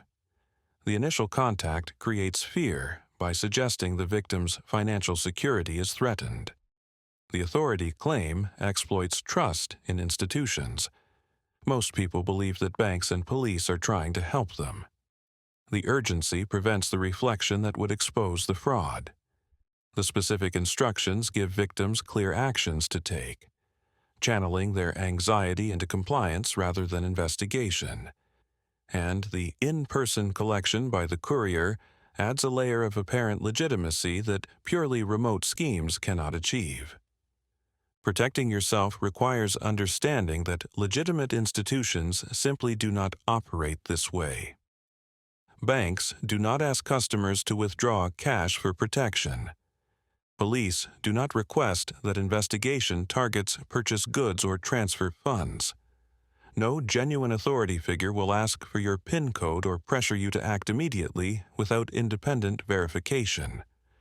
When receiving such calls, the appropriate response is to end the conversation and verify independently. Look up the official phone number for your bank or local police, not a number provided by the caller, and contact them directly to ask about any concerns related to your account. This simple step exposes the fraud immediately, as the real institutions will confirm that no such investigation or concern exists. ATM fraud, the technology of theft. Automated teller machines present opportunities for fraud that blend physical presence with technological exploitation. Skimming, the capture of card data through devices attached to legitimate ATMs, remains a significant threat despite improved security measures. A skimmer is a device placed over or inside the card slot of an ATM. When you insert your card, the skimmer reads and stores the magnetic stripe data. This data alone is insufficient for fraud, however, because it doesn't include your PIN. Criminals therefore pair skimmers with PIN capture methods, typically hidden cameras positioned to record keypad entries, or overlay keypads that capture button presses while transmitting them to the real keypad beneath. With both card data and PIN captured, criminals can create cloned cards and withdraw funds from your account.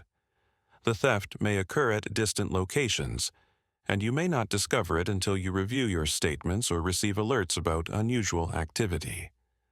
Protection against ATM skimming involves both inspection and behavior.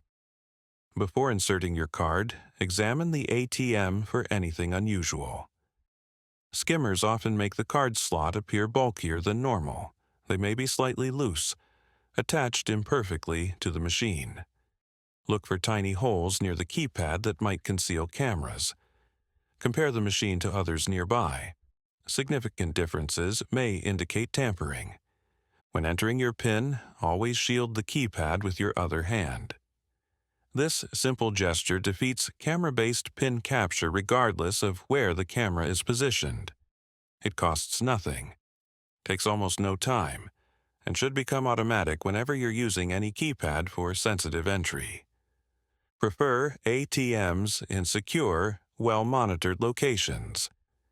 Machines inside bank branches are more difficult to tamper with and more likely to be regularly inspected than freestanding machines in remote locations. If an ATM looks suspicious or behaves unexpectedly, don't use it. Report your concerns to the bank and find another machine. Monitor your accounts regularly for unauthorized transactions. The sooner you detect fraudulent activity, the sooner you can report it and limit further losses. Many banks offer transaction alerts that notify you immediately when your card is used, providing real-time awareness of account activity. Technical support fraud. Fear as a manipulation tool. Technical support scams exploit anxiety about technology by convincing victims that their computers have critical problems requiring immediate paid assistance. While often conducted remotely, these schemes frequently involve phone contact and sometimes in-person visits, making them relevant to any discussion of offline fraud. The approach typically begins with an unsolicited contact, a phone call claiming to be from Microsoft, Apple, or another technology company, or a pop-up message on the computer warning of virus infection or system compromise. The message or caller creates alarm by describing severe problems. Your computer is infected with dangerous malware. Your personal information is being stolen. Your system will crash imminently if action isn't taken. The solution offered involves granting remote access to your computer or paying for unnecessary services. Victims may be charged hundreds or thousands of dollars for worthless software, fake cleanings of non-existent infections, or ongoing support subscriptions that provide no value. Those who grant remote access may have genuine malware installed, personal information stolen, or financial accounts accessed. This fraud works because it exploits the gap between how most people experience technology and how it actually functions. For many users, computers are somewhat mysterious devices whose internal workings aren't well understood. When an authoritative-seeming voice tells them something is wrong, they lack the technical knowledge to evaluate the claim. The warning messages look alarming. The caller sounds knowledgeable. The fear of data loss, identity theft, or system failure motivates compliance. Protection begins with understanding that legitimate technology companies do not operate this way. Microsoft does not call customers to warn about computer problems. Apple does not display pop-up messages directing users to call support numbers. Your internet service provider does not monitor your computer for viruses and contact you when infections are detected. Any unsolicited contact claiming to represent these companies and describing urgent problems is fraudulent. When you encounter warning messages on your computer, don't call the displayed number. Instead, close the browser entirely, if necessary, by forcing it closed through your operating system's task manager. If you're concerned about genuine security issues, contact technical support through official channels you locate independently, not through information provided in the alarming message. If you receive calls claiming to be technical support, simply hang up. You can verify the legitimacy of any genuine concern by contacting the company directly through numbers you find on their official website. Don't grant remote access to your computer to anyone who contacts you unsolicited, regardless of what they claim or how urgently they insist action is needed. Doorstep fraud, when deception comes knocking. Some con artists operate by appearing at your door, exploiting social conventions of polite interaction. Bogus officials present themselves as utility representatives or government agents needing access to inspect meters or verify compliance. Once inside, they may steal valuables, gather information for future fraud, or persuade you to pay fictitious fines. Rogue traders offer services, roofing, repairs, often claiming to have noticed problems nearby. They may quote low prices initially, then demand more once work begins. They may take deposits and never return.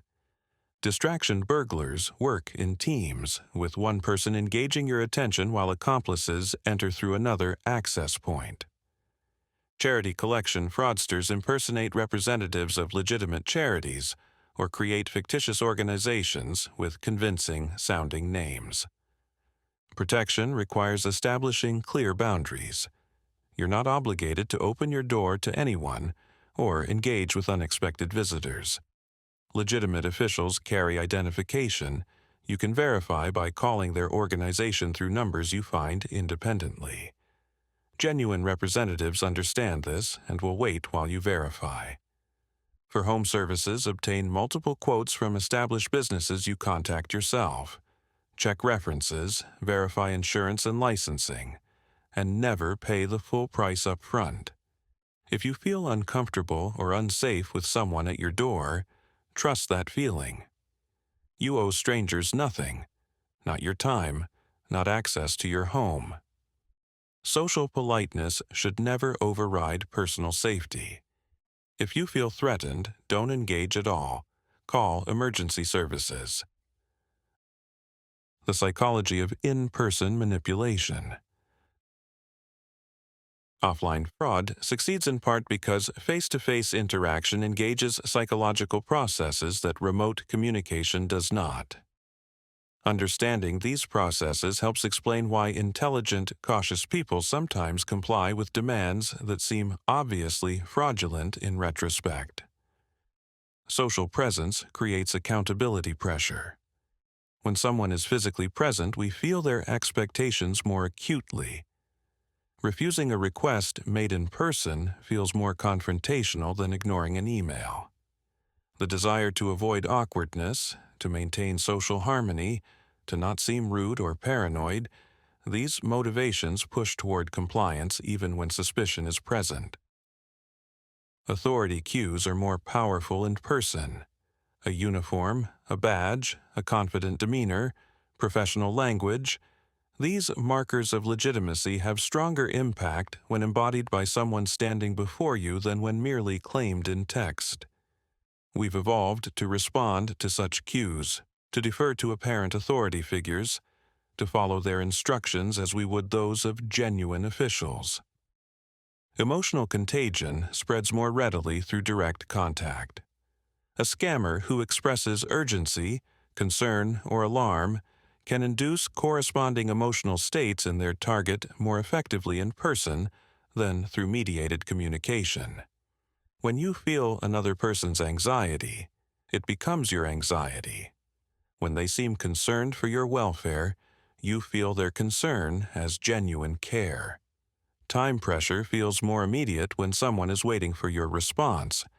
The con artist at your door or on your phone occupies your present moment in a way that an email sitting in your inbox does not. The pressure to respond now, to decide now, to act now intensifies when another person's attention is focused on you and waiting. Recognizing these dynamics helps counter them. When you notice yourself feeling pressured, rushed, or uncomfortable refusing a request, recognize those feelings as potential signs of manipulation rather than as guides to appropriate action.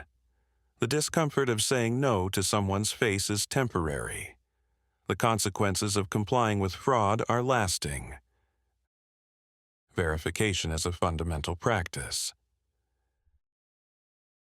Across all forms of offline fraud, one practice provides consistent protection: independent verification.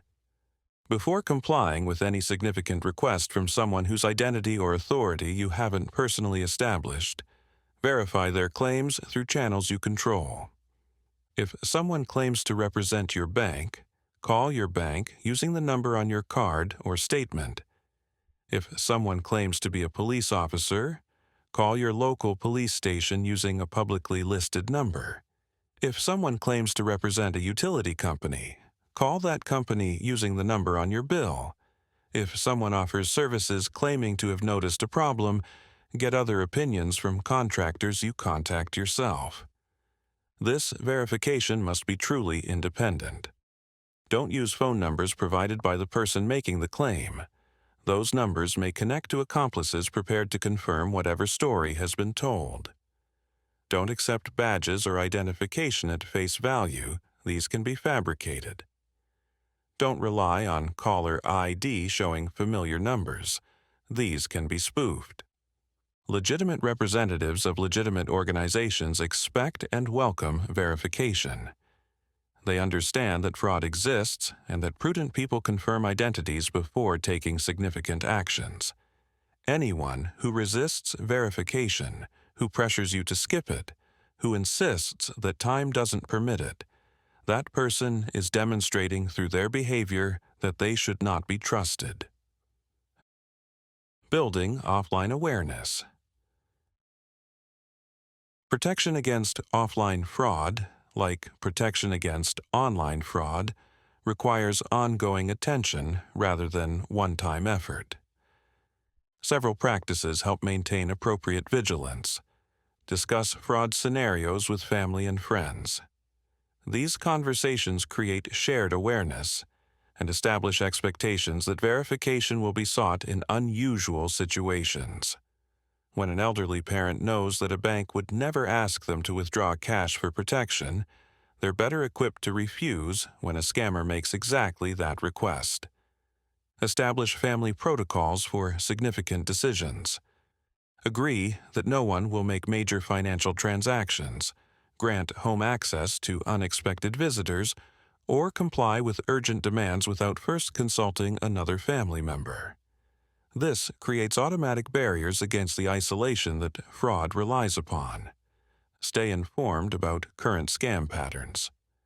Fraud techniques evolve, and awareness of specific schemes circulating in your community helps you recognize them when encountered. Local news, consumer protection agencies, and police departments often publicize prevalent scams. Paying attention to these reports builds recognition capability. Trust your instincts when situations feel wrong. Con artists are skilled at creating plausible scenarios, but something often feels off to their targets.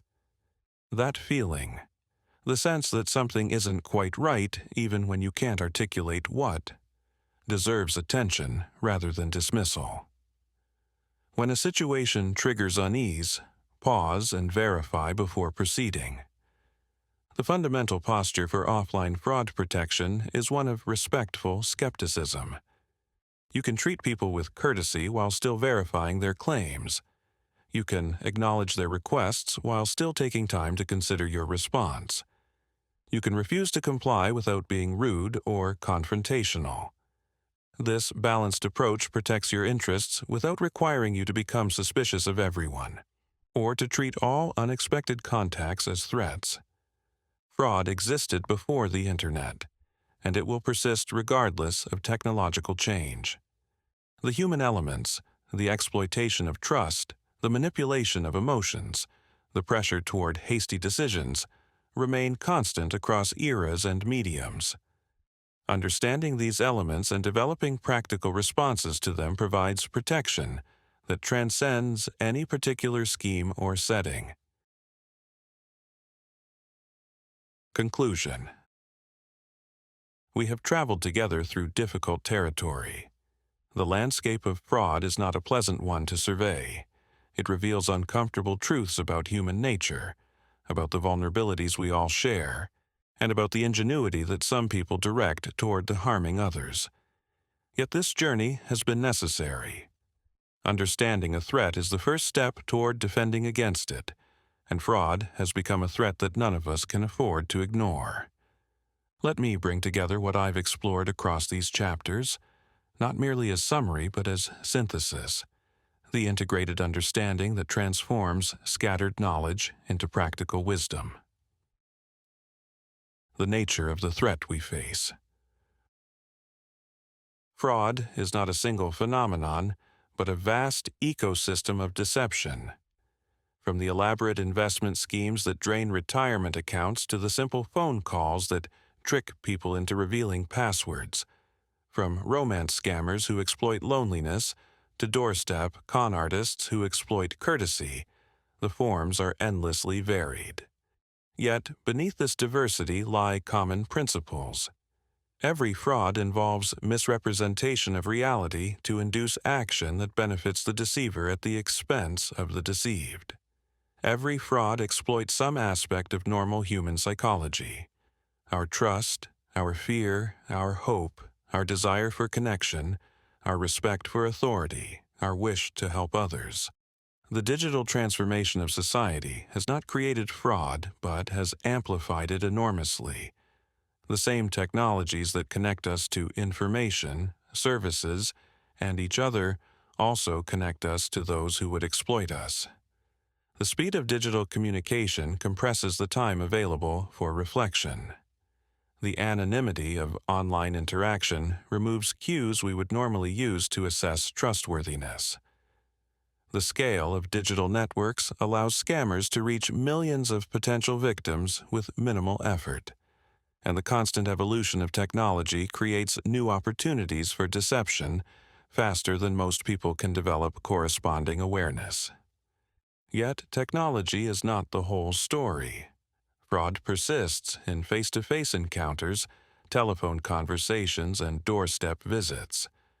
The courier who collects cash from a frightened elderly person, the rogue trader who pressures a homeowner into unnecessary repairs, the con artist who builds trust through personal charm. These operate in the same space humans have always occupied, using techniques refined over generations. Understanding fraud means understanding both its digital and physical manifestations, recognizing that the medium changes, but the underlying psychology remains remarkably constant. Understanding the minds behind deception.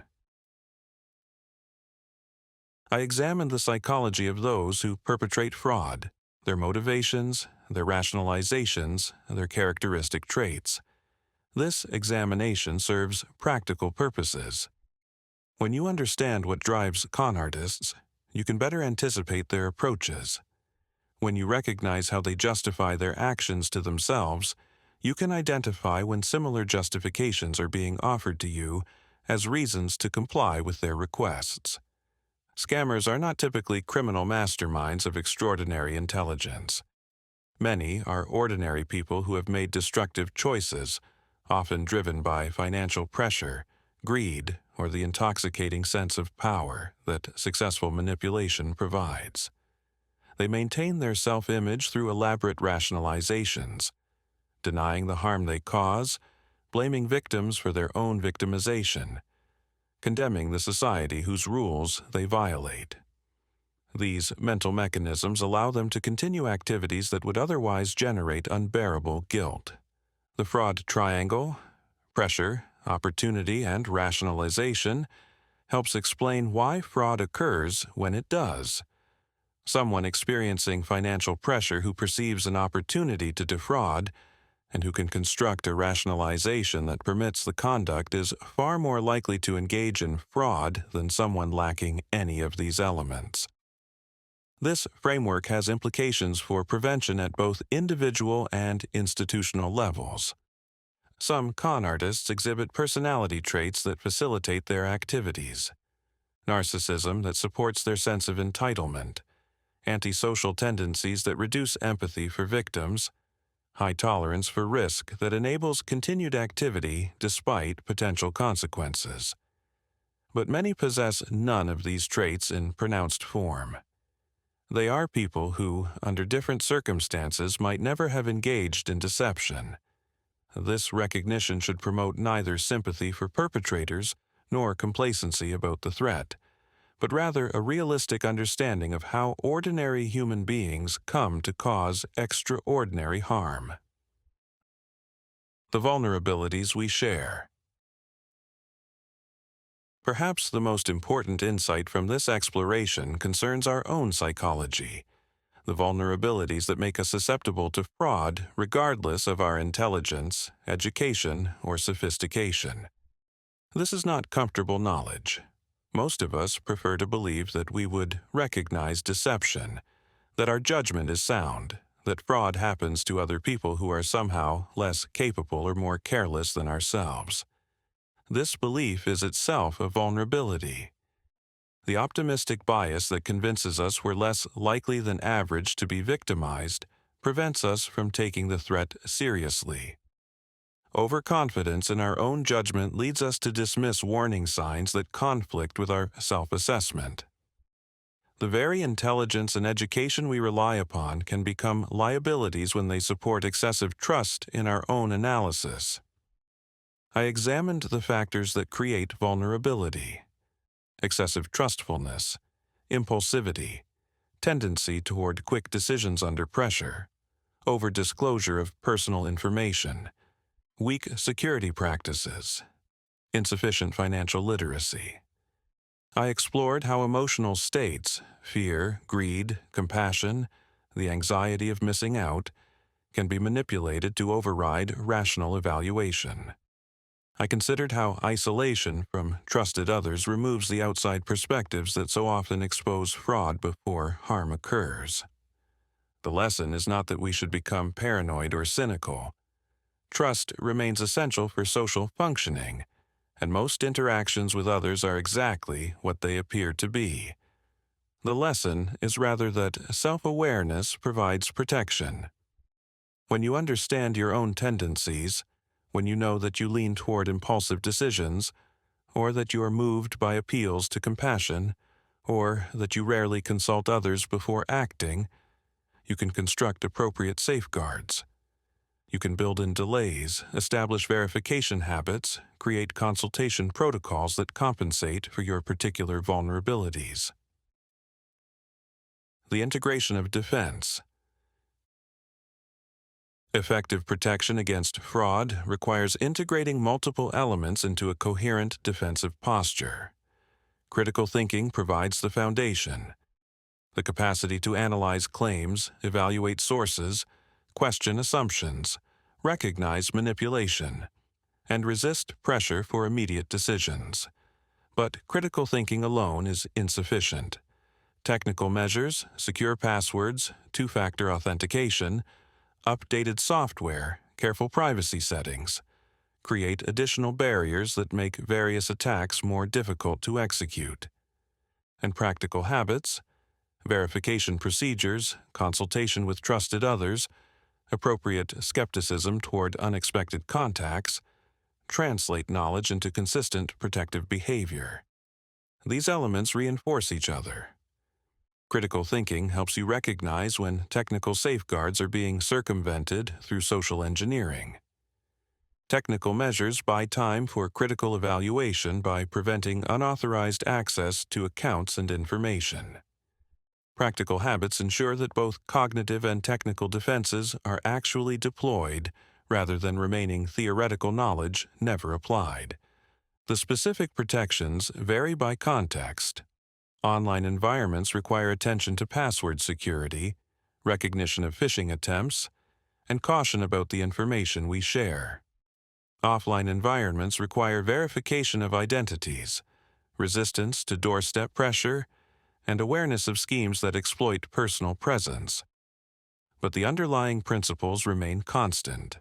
Pause before acting on unexpected requests, verify claims through independent channels, consult trusted others when situations seem unusual, and recognize that legitimate opportunities rarely require immediate decisions that cannot withstand scrutiny. Recognizing the warning signs. Throughout this book, I've identified the red flags that signal potential fraud, the warning signs that should trigger heightened scrutiny rather than automatic compliance. Artificial urgency almost always indicates manipulation. When someone insists that you must act immediately, that delay will result in loss or harm, that there's no time for verification, that pressure itself is information. Legitimate opportunities allow time for consideration. Genuine emergencies still permit verification through independent channels. The urgency is manufactured to prevent the careful evaluation that would expose the deception. Requests for unusual payment methods reliably signal fraud. Gift cards, cryptocurrency, wire transfers to unfamiliar accounts, cash handed to couriers. These methods are preferred by scammers because they're difficult to reverse or trace. Legitimate businesses do not request payment through these channels. Offers that seem too good to be true reflect the fundamental economics of fraud. Exceptional returns with no risk, products at a fraction of normal prices, unexpected windfalls from contests never entered. These propositions contradict how markets actually work. The appearance of extraordinary opportunity usually masks the reality of ordinary theft. Requests for secrecy reveal manipulative intent. When someone instructs you not to discuss a matter with family, friends, or professional advisors, they're attempting to isolate you from the perspectives that would expose their fraud. Legitimate propositions can withstand outside examination. These warning signs are not infallible. Occasionally, a legitimate communication will contain urgency. An unusual request will have an innocent explanation. An exceptional opportunity will be genuine. But treating these signals as triggers for increased caution rather than automatic compliance provides protection far more often than it causes missed opportunities. The cost of occasionally inconveniencing a legitimate contact by insisting on verification is trivial compared to the cost of falling victim to fraud by failing to verify when verification was warranted. The value of connection. One theme has recurred throughout this exploration: the protective value of connection with others. Fraud thrives in isolation. Scammers work to separate their targets from the outside perspectives that would expose deception. They instruct victims not to discuss matters with family or advisors. They create urgency that prevents consultation. They exploit the privacy that people maintain around financial matters. Connection provides counter-pressure. When you discuss unusual situations with trusted others, you gain access to perspectives uncolored by the emotional manipulation you may have experienced. Fresh eyes see what involvement has obscured. Knowledge that others possess may reveal the deception you couldn't perceive alone. And the simple act of articulating a situation to another person often clarifies aspects that remained confused in your own thinking. This insight has particular importance for protecting vulnerable groups: elderly individuals who may be socially isolated, young people who may lack experience recognizing manipulation, those experiencing loneliness or emotional distress who may be susceptible to romance fraud. All benefit from connection with others who can provide perspective and support. Families can establish protocols that create automatic consultation points. Agreeing that no one will make major financial decisions without discussing them with another family member builds in protection without requiring anyone to admit uncertainty in the moment of pressure. Creating environments where people feel comfortable raising concerns without shame encourages the disclosure that allows problems to be identified before they become catastrophic. Beyond individual families, communities benefit from open discussion of fraud. When people share their experiences, including their experiences of victimization, awareness spreads and shame diminishes. The stigma that prevents reporting allows scammers to continue operating. The embarrassment that prevents discussion leaves others vulnerable to the same schemes. Speaking openly about fraud serves the collective interest even when it requires personal vulnerability. A final thought. The knowledge and skills developed through this book provide genuine protection. They don't guarantee immunity. No defense is perfect against a determined and sophisticated adversary.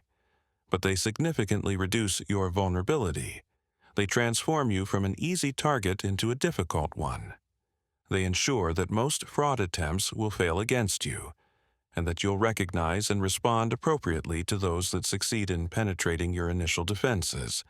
But beyond the practical benefits, I hope you take from this exploration a certain orientation toward the world. Critical thinking is not merely a fraud prevention tool, it's a way of engaging with reality that serves you across every domain of life. The habit of questioning claims, verifying information, recognizing manipulation, and making decisions through deliberation rather than impulse protects against more than scammers. It protects against the countless other forces that would shape your beliefs and behavior for their own purposes rather than your benefit. Con artists succeed because they understand human psychology better than their victims understand themselves. The ultimate defense is to close that gap, to know yourself with the clarity that makes manipulation recognizable and resistance possible.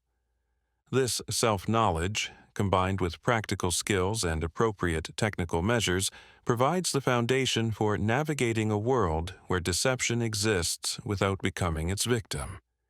You have invested significant time in acquiring this knowledge. That investment reflects a commitment to your own protection, and perhaps to the protection of those you care about. Honor that commitment by putting what you've learned into practice. Review your security measures. Establish verification habits. Create consultation protocols with trusted others. Stay informed about evolving threats. And remember, when something seems wrong, that your instinct deserves attention. Fraud will continue to exist. Scammers will continue to adapt, finding new techniques and new vulnerabilities to exploit. But you are now equipped to meet that continuing challenge with knowledge, awareness, and the critical thinking skills that constitute your most fundamental defense. Thank you for listening until the very end. If you enjoyed this audiobook, support the video with a like and subscribe to the channel so you don't miss new releases.